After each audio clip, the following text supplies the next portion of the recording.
Good afternoon, Dr. Mari. We are from Group 1. We have 5 members of our group.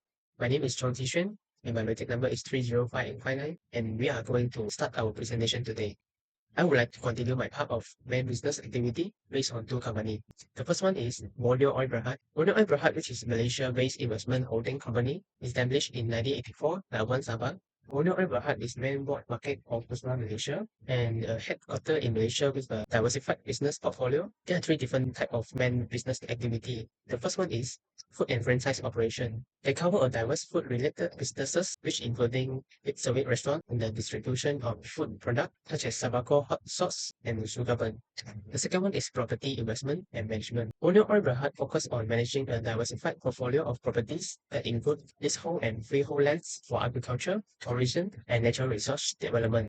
Third, resources and sustainable energy. They also specialize in the nature resources and sustainable energy sector, including land use for oil palm cultivation and coal mining.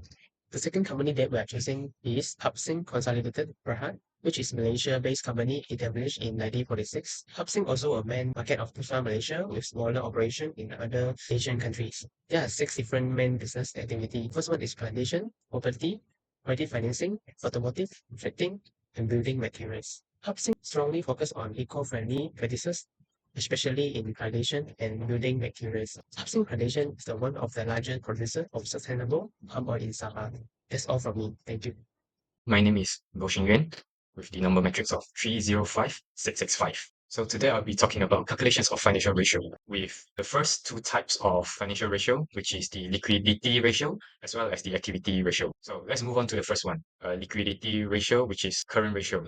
In order to calculate current ratio, we need to use current assets, divide the current liabilities. By using this formula, we can know that Borneo Oil Berhad has a current ratio of 4.1751. This is very favorable and is considered as a positive sign because this means that Borneo Oil Berhad has much more current assets than the current liabilities, whereby the company has the ability to pay the liabilities in case of any emergency. The same goes with Hapsing Consolidated Berhad. Hapsing Consolidated Berhad has a current ratio of 1.5420. So this is also favorable and be considered as a positive sign as well. But Hapsing Consolidated Berhad have a slightly more current assets than the current liabilities.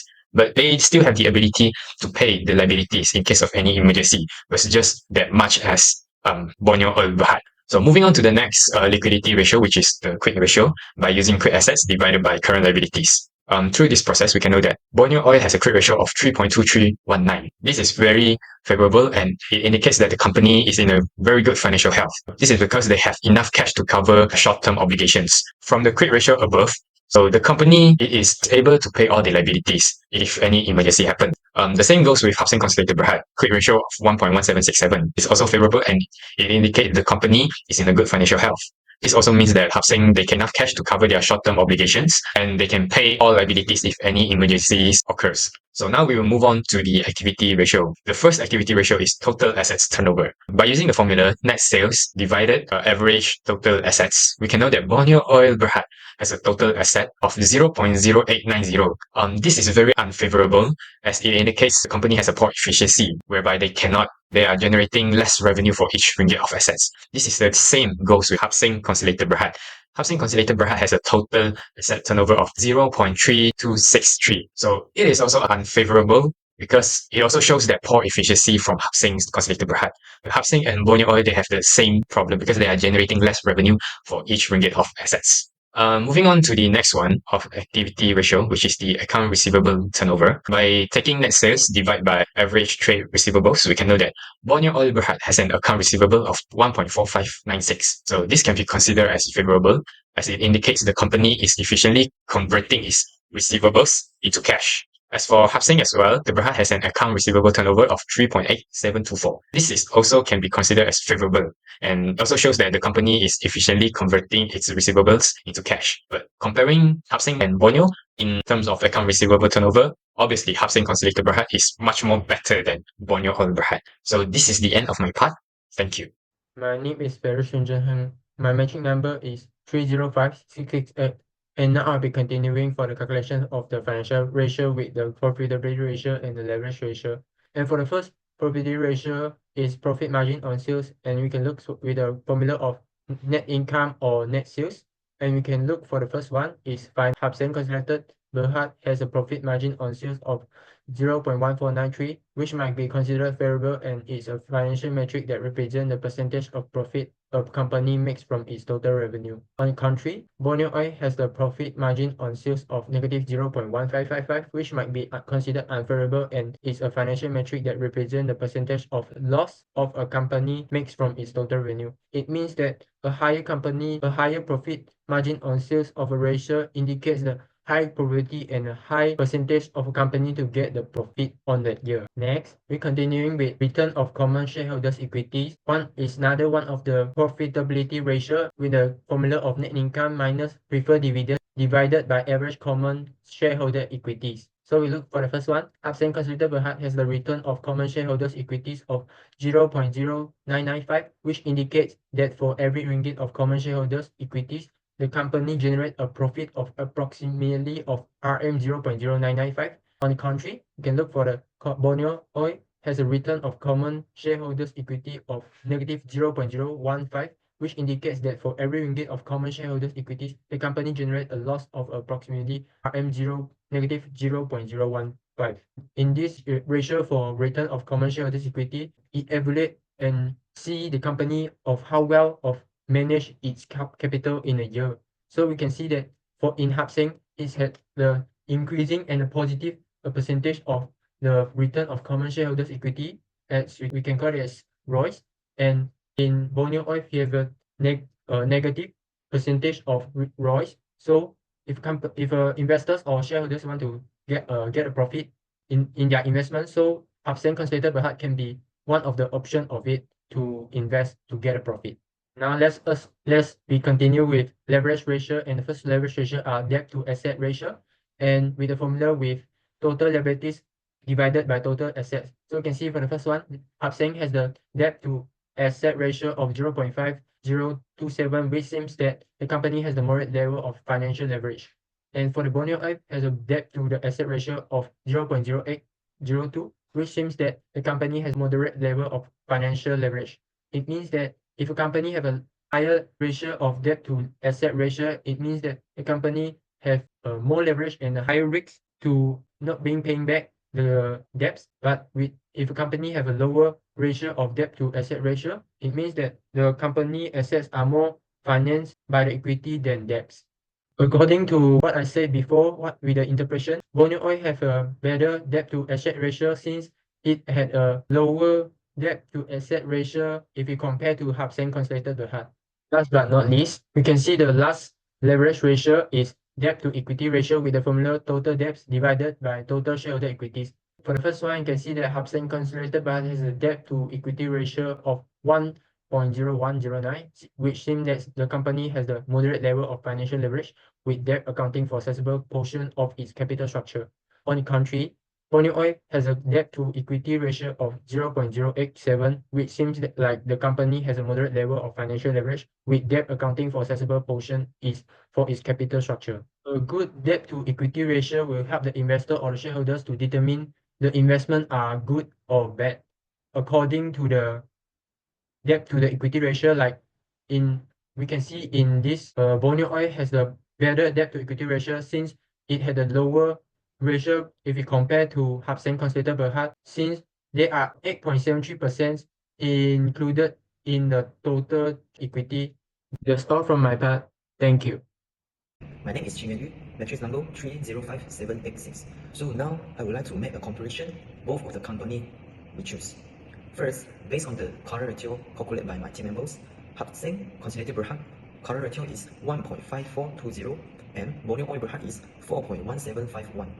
Borneo Oil Berhad is more profitable than Hapseng Consolidated Berhad because it has a higher liquidity compared to Hapseng Consolidated Berhad, which means that Borneo Oil Berhad potentially indicating more conservative financial management and has a stronger ability to overcome short-term obligation during the emergency. Second, quick ratio for Hapseng Consolidated Berhad is 1.1761 and Borneo Oil Berhad is 3.2319. Borneo Oil Berhad is more profitable than Hapseng Consolidated Berhad as it has a higher quick ratio, which means that Borneo Oil Berhad much better at handling its short-term debts because it has a more liquid assets.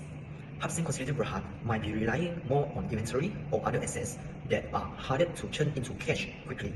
Based on preceding calculation, we may infer that Borneo Oil Berhad is in a stronger position than Hafseng Consolidated Berhad based on both current and quick ratios. Borneo Oil Berhad's higher ratios show that it is much more liquid, with ample resources to cover short-term debts without relying on inventory. Hafseng Consolidated Berhad was still healthy, has a smaller cushion for covering short-term liabilities, and may be more exposed to liquidity risks compared to Borneo Oil Berhad. So now I would like to compare the total asset turnover based on both of the company. Hafseng Consolidated Berhad have 0.3263 and Borneo Oil Berhad have 0.0890. Hafseng Consolidated Berhad is significantly more efficient than Borneo Oil Berhad at generating sales from its assets, means that generates more revenue for each ringgit invested in assets. Borneo Oil Berhad may be facing challenge in efficiently using its assets to produce revenue, and it may need to optimize its assets management or reconsider the business strategy. Now is the account receivable turnover. Hafseng have 3.8724 and Borneo Oil Berhad have 1.4596. Hafseng Consolidated Berhad is much more effective in collecting its receivable than Borneo Oil Berhad. Hafseng Consolidated Berhad collects its receivable almost 4 times a year, while Borneo Oil Berhad does so less than 1.5 times in a year. A high collection turnover ratio like Hafseng Consolidated Berhad is effective in the management of receivable as it converts them into cash at a faster rate, enhance liquidity, and minimize on bad debts. Besides that, Borneo Oil Berhad has a low turnover, which may suggest that the company is having difficulty in collecting receivable or is exposed to credit risks. This situation, they may lead to liquidity problems or increased level of bad debts. In conclusion, Hafseng Consolidated Berhad is in a stronger position in terms of operational efficiency and liquidity compared to Borneo Oil Berhad. It is more effective at generating revenue from assets and collecting receivable, which likely provides better financial stability. Then, Borneo Oil Berhad face challenge with both assets efficiency and receivable collection. It may need to focus on improving its assets utilization and receivable management to both revenue and cash flow, reducing financial strain. Next, profit margin on sales. Hafseng Consolidated Berhad have 0.1493 and Borneo Oil Berhad is negative 0.1555. Hafseng Consolidated Berhad is profitable with a solid positive profit margin on 14.93%. This means that Hafseng Consolidated Berhad is effectively controlling costs and generating profit from its sales. On the other hand, Borneo Oil Berhad is operating a loss with a negative profit margin of 50.55. This indicates that Borneo Oil Berhad is spending significantly more than it earns, leading to large loss per ringgit of revenue. Next is the return on common shareholders' equity. Hafseng Consolidated Berhad have 0.0995 and Borneo Oil Berhad have negative 0.0150. Hafseng Consolidated Berhad is generating a positive return on equity, suggesting that it is using its equity efficiently to generate profits. A positive ROE like Hafseng Consolidated Berhad typically reflects a company that is profitable and capable of providing a reasonable returns to its shareholders. On the other hand, Borneo Oil Berhad is experiencing a negative ROE, which is a sign of inefficiency in generating returns from its equity base. A negative ROE suggests that Borneo Oil Berhad is not profitable and may be facing operational or financial issues that are eroding its equity. In conclusion, Hafseng Consolidated Berhad is significantly stronger than Borneo Oil Berhad in terms of financial performance. Hafseng Consolidated Berhad ability to generate profit from sales and provide a strong return on equity makes it a more attractive investment. Borneo Oil Berhad needs urgent attention to turn around its operational efficiencies and financial loss. Without significant improvement in profitability and returns on equity, Borneo Oil Berhad may face long-term viability challenge. Last is the debt to assets ratio. Hafseng Consolidated Berhad have 0.5027 and Borneo Oil Berhad have 0.0802. Hafseng Consolidated Berhad with 50.27% of its assets financed by debt, indicating a balanced but risky financial structure. The company used debt to fuel growth but is exposed to financial risks due to its higher reliance on borrowed capital. Borneo Oil Berhad has a very low debt to assets ratio of 8.02%, indicating a low financial risk and minimal reliance on debt. While this gives Borneo Oil Berhad financial flexibility and less risk, it may also limit growth potential if the company needs additional funding to expand. Next is the debt to equity ratio. Hafseng Consolidated Berhad have 1.0109 and Borneo Oil Berhad have 0.0873. Hafseng Consolidated Berhad is more heavily indebted and may have a higher risk profile due to its reliance on debt, but this can potentially lead to higher returns if it managed properly. Borneo Oil Berhad is more conservative with a low debt to equity ratio, resulting in a low financial risk, but it may be missing opportunities for accelerated growth through debt financing. So, to sum up, Hafseng Consolidated Berhad has a moderated debt structure that allows for growth through leverage, but also comes with an increased level of financial risk due to significant debt load. Borneo Oil Berhad maintains a low debt structure which is a financial risk and gives it financial flexibility, but it may be under leveraged and potentially missing out on opportunities to grow faster by utilizing debt. My part is over. I will hand it over to my next group members. Amen. Thank you. Thank you for my group member Jing Yan Yu for explaining his part, and I'm Edmund Lia Tian and the matrix number is 305984. So now I'm going to introduce my part, which is suggestion for these two companies, Hap Seng Industry Berhad and also Borneo Oil Berhad. Now I'm going to introduce the suggestion for Hap Seng Industry Berhad. So for the first one, which is optimize packaging for cost and appearance for the product. For the first one, we suggest to use eco-friendly materials that are lighter but durable. If we're using the lighter for the packaging, it could cut the cost for the production and also shipping. Maybe we don't see there's a little bit of amount of money, but it will become amount of the reduction for the cost. Next, Hap Seng need to make new design that more vibrant and modern to the product. This because if you have the modern packaging for the appearance, it will help attract younger customer while maintaining the classic looks for the loyal customer. For the second suggestion for Hap Seng Industry Berhad, which is strengthen the digital and e-commerce presence. For the first, they should promote their products on popular platforms such as Shopee, Lazada, Amazon, or create a self-official store application to sell their product. If we search in Play Store and also App Store, we know that there's no Hap Seng application when you try to browse it to the internet. So maybe they can make this one for easier to make their customer easy to buy their products and also get customer service. For the second one, with using digital and e-commerce sales presence, which is a benefit from using this online platform, it can gather the feedback and understand their customer needs to continuously to improve their product and service to the customer. We can know that from getting the product's review from the customer, so they will know how to improve on the points the customer that given to the products. So for the third suggestion for Hap Seng Industry Berhad, which is developing on the new product. As we know, Hap Seng Industry Berhad, they always just selling the crackers and also the biscuits. Maybe they can try to make more different products other than biscuits and crackers. So they could researching the new flavor and trends that following the customer interest this day. Maybe from the internet, maybe from online survey and so on. So how we are going to know that the customer interest and also what they like? We can analyze from the feedback from the customer. Like the last suggestion, which is collect the online survey and also the feedback through the online platform such as Lazada, Amazon, or their official store application. So from that, we can do the analyze for the customer towards the product. If Hap Seng Industry Berhad really did these three of the suggestions, they will lead to the increased revenue and also profit stream in the future. Next, for the second part of suggestion, which is the suggestion for Borneo Oil Berhad. As we know that Borneo Oil Berhad is not only focused on one sectors, but they got variety of business sector. One of the sector we suggest them to expand into a new market, which is for the food and beverage sector. This is because there is a limited customer and also limited marketplace for Borneo Oil to increase their sales and business in the food and beverage sector.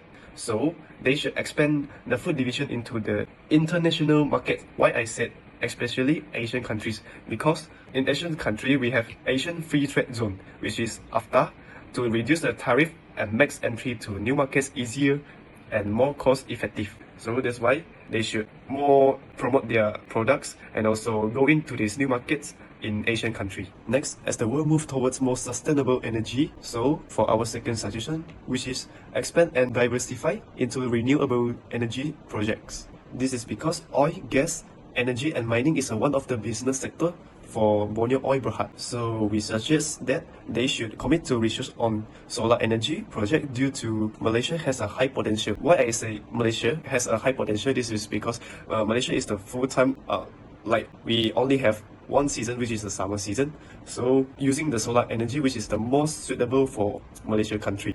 So when Borneo Oil Berhad, they having a big project for these renewable energy projects, they can attract more investor and also customer who care about the sustainability. So after this, they can try to maximum their profits and also their income for the company and use the money to doing more research for the new renewable energy project in the future. For the last suggestion for Borneo Oil Berhad, which is having a professional skill development program for the employees. So our suggestion, which is they should invest in conducting training programs for the employees to enhance working skill and get a clearer understanding of the company. If they know well, they will do less mistake and the working process will become more smoothly. And second, when they join the program, they can build the connection and get to know one another well. So when they have anything they are not understand, they can try to ask the other person that are very well in that part of working. Finally, the company can run its business smoothly and reduce the revenue loss. And my sharing comes to the end. Thank you for the audience and goodbye.